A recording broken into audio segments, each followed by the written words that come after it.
Kamusta po kayo? Bago po ang lahat, first things first.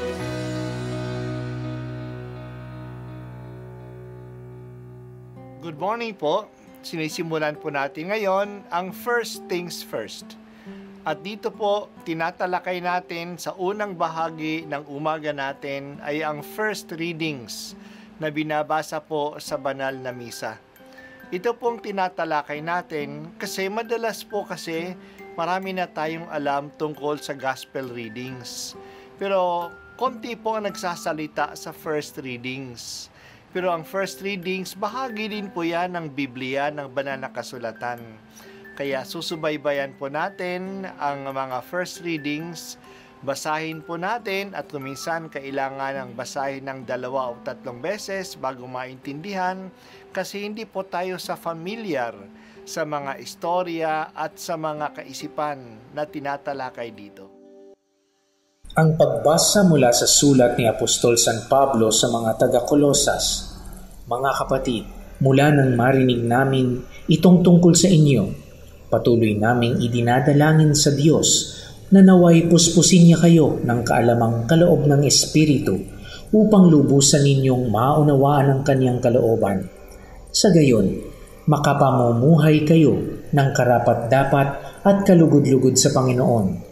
Sasagana sa mabuting gawa at lalawak ang inyong pagkilala sa Diyos.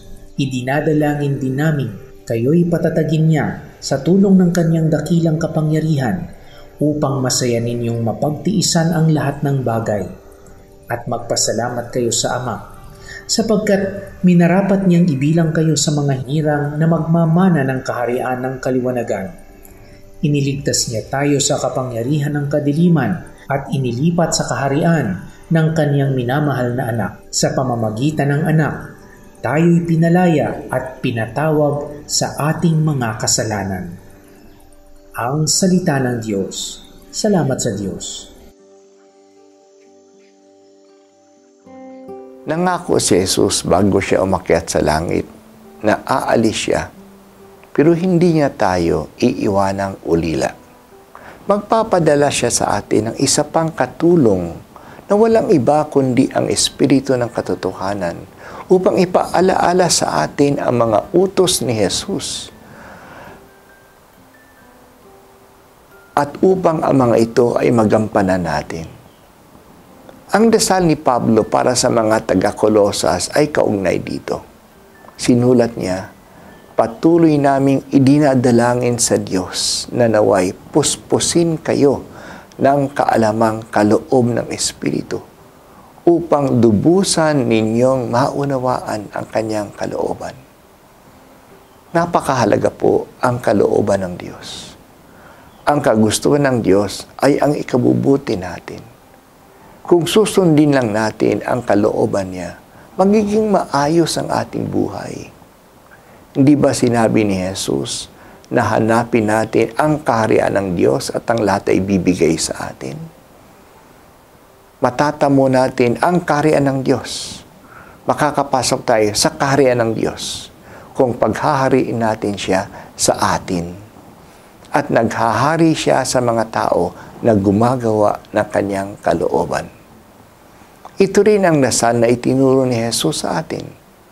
Ama namin, mapasa amin ang kaharian mo, sundin ang loob mo dito sa lupa para nang sa langit. Sumasa atin ang kaharian ng Diyos kung sinusunod natin ang kanyang kalooban. Kaya tulad ni Pablo, hangarin natin na lalong maunawaan ang kalooban ng Diyos at ito ay magawa.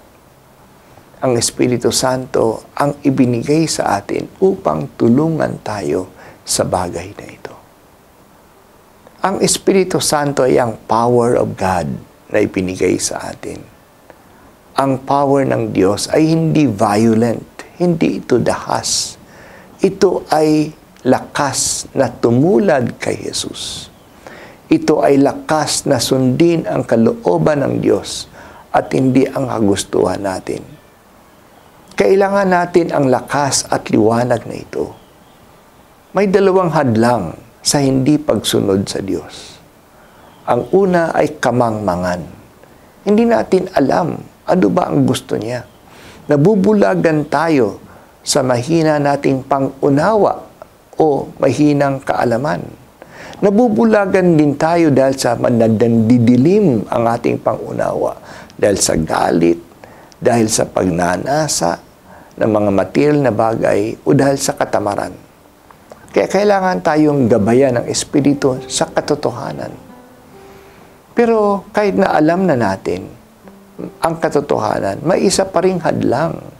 Ay yan ang kakulangan ng lakas ng loob. Maraming beses, alam naman natin ang dapat nating gawin. Pero nanghihina tayo, natatakot tayo, o nadadala tayo ng hila ng barkada. Kaya kailangan din natin ang tapang na binibigay din ng Espiritu Santo sa atin.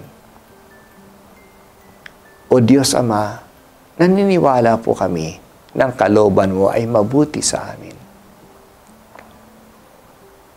Nagiging kalugod-lugod lang kami sa iyo kung kami ay gumagawa ng ayon sa kagustuhan mo. Ipadala mo sa amin ang banal na Espiritu ayon sa pangako ni Jesus upang liwanagan kami kung ano ang tama at bigyan ng lakas upang ito'y aming magawa. Amen. Ito po ang unang pagbasa at ako po ay si Bishop Broderick Pabilio dito sa First Things First.